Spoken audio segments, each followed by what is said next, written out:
Chair recognizes Mr. Langworthy for 5 minutes. Thank you, Mr. Chairman. And first off, I'd like to thank the witnesses for being here today. America's law enforcement officers keep our communities safe.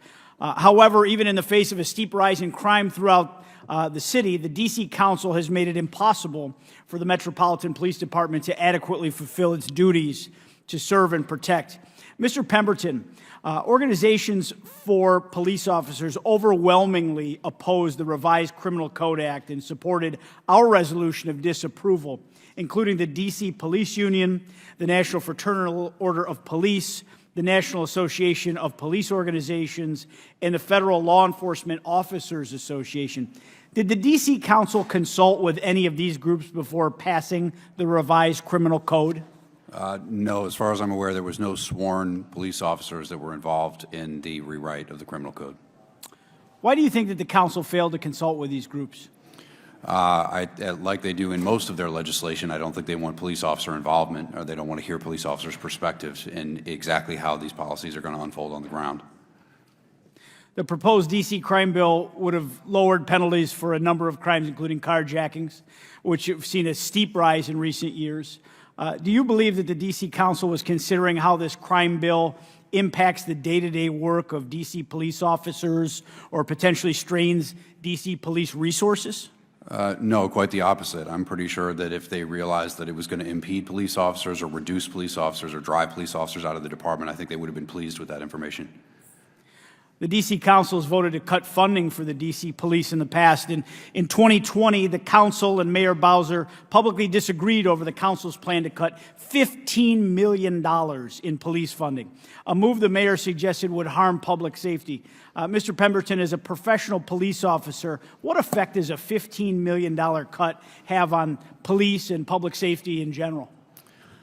Well, from the rank and file perspective, when you hear that your elected leaders are trying to take away funding for your police department, the perception is that they don't want you doing your job or they don't want you out policing these neighborhoods, and they're not looking to retain or hire the right people.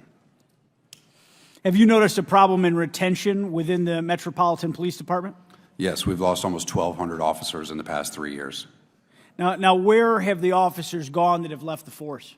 Many of them have found other agencies in which their elected officials and their employers don't treat them as deplorably as the City Council treats their police officers. Many of them have just left law enforcement in general because they've been so disheartened with the way they were treated. Now, how long and what would it take for the police force to get back to full strength at this point? That's an impossible question to answer because right now we're running a deficit of 15 to 20 people per month. So I can't even plot a trajectory on a graph as to how long it would take us to increase the number. Right now, if you drew the timeline out, the number of police officers would eventually get to zero if we don't do something. Now, Mr. Mendelson and Mr. Allen, I'd like to ask either of you why you believe over 600 officers have left the police force since you passed the, quote, emergency police reform. Thank you for the question. Every police department, major police department in this country is suffering with a drop in applicants for police. I was just looking at an article in New York City, 900 officers they lost last year. Our metro police, which are not subject to this bill that's before you, they have 25% vacancy right now. This is a national problem. It does not correlate, and the union can't provide any evidence that shows that it correlates with the legislation. It is a national problem that right now people are not attracted to working in the police departments, whether it's here or New York City or other cities.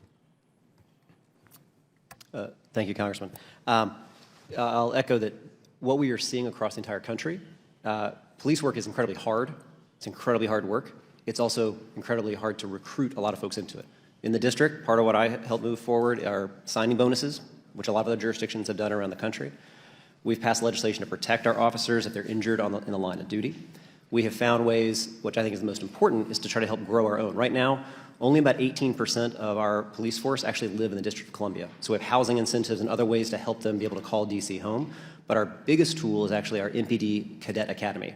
And I helped grow that from 15 slots per year to 150. That's DC high school students that can start a pathway to become an officer, and I think that's a great way to make sure that you have officers that are of and from the communities in which they serve, and it creates a built-in pipeline for our officers and for the police department to be able to grow the numbers that we need.